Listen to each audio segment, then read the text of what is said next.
The power of a simple tripod shot is often underestimated. In a world filled with drones, gimbals, and cranes, we can often get distracted by what makes an actually good shot, the composition. Now, that doesn't mean you should never move your camera. There are countless examples of beautifully executed moving shots. Take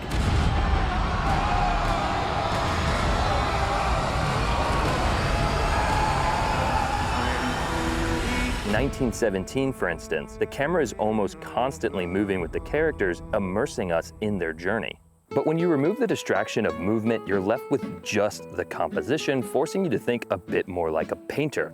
Think Bob Ross with those happy little trees. Let's paint in a few little happy trees there. Nothing wrong with making friends with trees. Composition becomes king. Now, when it comes to getting good composition for your footage, I really do suggest investing in a proper video tripod like this one here from Ulanzi. Ulanzi provided this tripod for the purposes of this video. This is the Video Fast heavy duty tripod with the carbon fiber legs. I've been loving this tripod over the past few weeks that I've been using it, and I'll continue to use it throughout this video. So we'll talk a little bit more about this as we go along. So who can we look to for inspiration when it comes to tripod cinematography? Well, for me, the obvious answer is when it comes to composition and locked off camera shots, Wes Anderson's brilliance is fairly undeniable. His symmetrical compositions and precise framing draw all the focus to his intricate sets and the performances of his eccentric characters. Now, even when Wes Anderson keeps the camera static, he'll often have the set itself move, which adds a dynamic feel without ever shifting the camera. And when he does decide to move the camera, suddenly it feels much more meaningful and intentional. His use of tripod cinematography created a unique style that gave each scene a sense of control, even when his content is far from ordinary.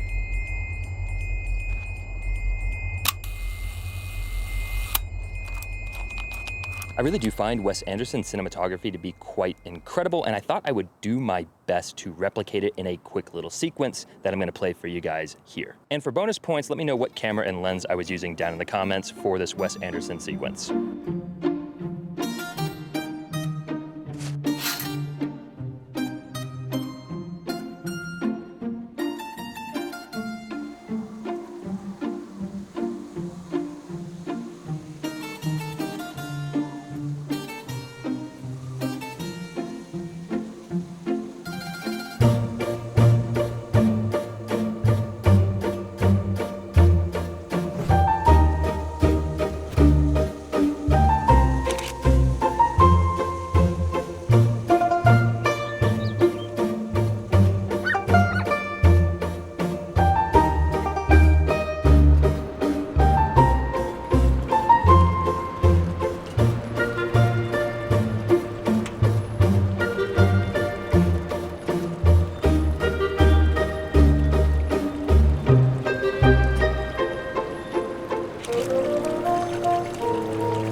Now, what are some ways that we can compose a static tripod shot? Well, if we let our creativity run wild, there's practically endless ways that we could compose a shot.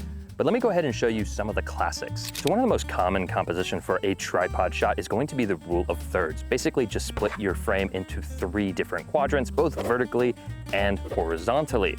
Then you're gonna wanna line up your subject on one of these thirds. Now, this is actually commonly used in dialogue shots, kind of like here. That's why I'm not talking to Lens, I'm actually talking to my brother here, and this is very strange, but this is actually really good for adding depth and dimension into your footage. You basically have something in the foreground, you can also have something in the midground, which is usually your subject, and then of course you have your background as well. Now, we also have center framing, and this one is honestly pretty obvious. Basically, you just keep your subject in the center of your footage. This is going to help keep your viewer's eyes from wandering between shot to shot, keeping them focused on your subject. This is going to be particularly good for monologue scenes or something that you think is really important for your viewer to see. Another way to add depth to your footage is to look for a frame within a frame. You can find maybe a doorway or a window, a couple of posts like we have here, or even foliage. Now, this can just be an interesting way of framing your character, but it can also add a sense of confinement to your character if, for instance, you couldn't see to the left and right, and you could only see me through this frame right here. Of course, we do have the classic top-down shot, and this is going to add a interesting perspective to your footage and honestly create more of a dramatic effect. It's probably not a shot that you're going to use frequently, but it is something that you should definitely know is in your arsenal to provide an interesting point of view to your footage. Now, a good video tripod doesn't limit you to just stationary shots.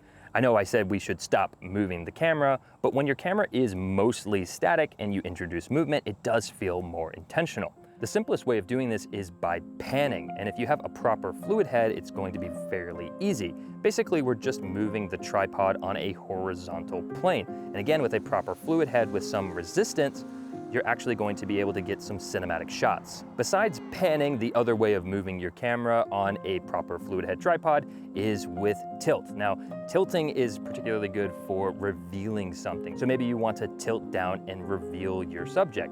Tilt is going to be really good. And again, with a proper video tripod with resistant adjustments, you can actually make that look really nice. And all of this is why having a proper video tripod like this one from Ulanzi is so crucial for video work.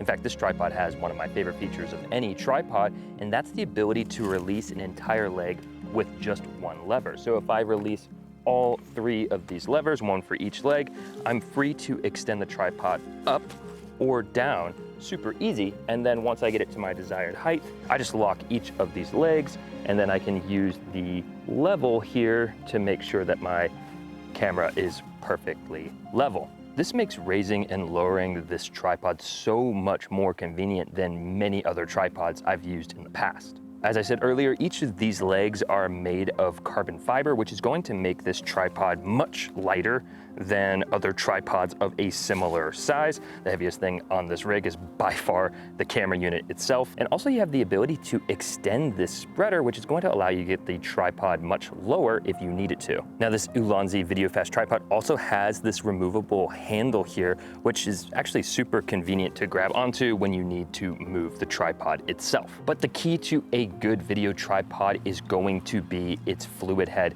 And really what you need to be able to do is customize the tension depending on the type of shot you're doing. So you have these various knobs here on the back, which basically allow you to control the tension within the tripod.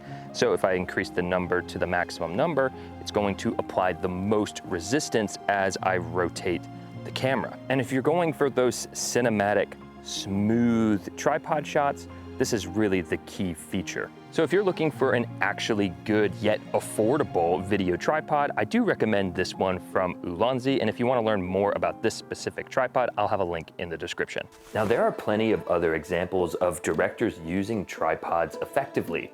Take Stanley Kubrick's those long static shots create a feeling of uneasy isolation. Open the pod bay doors, please, Hal.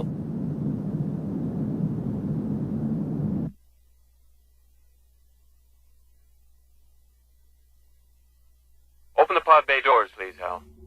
It also added a dimension of emptiness, which I feel like he was really pushing for when trying to show off the loneliness of space. I'm sorry, Dave. I'm afraid I can't do that. Now, how about even Steven Spielberg's The Last Crusade? Now, even though this is a swashbuckling Indiana Jones movie, the camera honestly remains mostly static. Spielberg is allowing the characters to be the action within the scene rather than always moving the camera. Now, that doesn't mean that he doesn't move the camera throughout the film. Of course he does, but Spielberg understands the power of just keeping the camera still and letting the characters perform the action in his scene.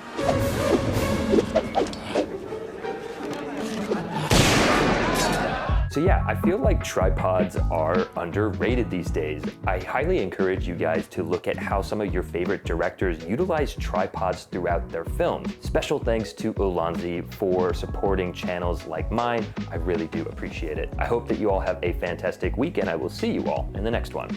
Take it easy, guys.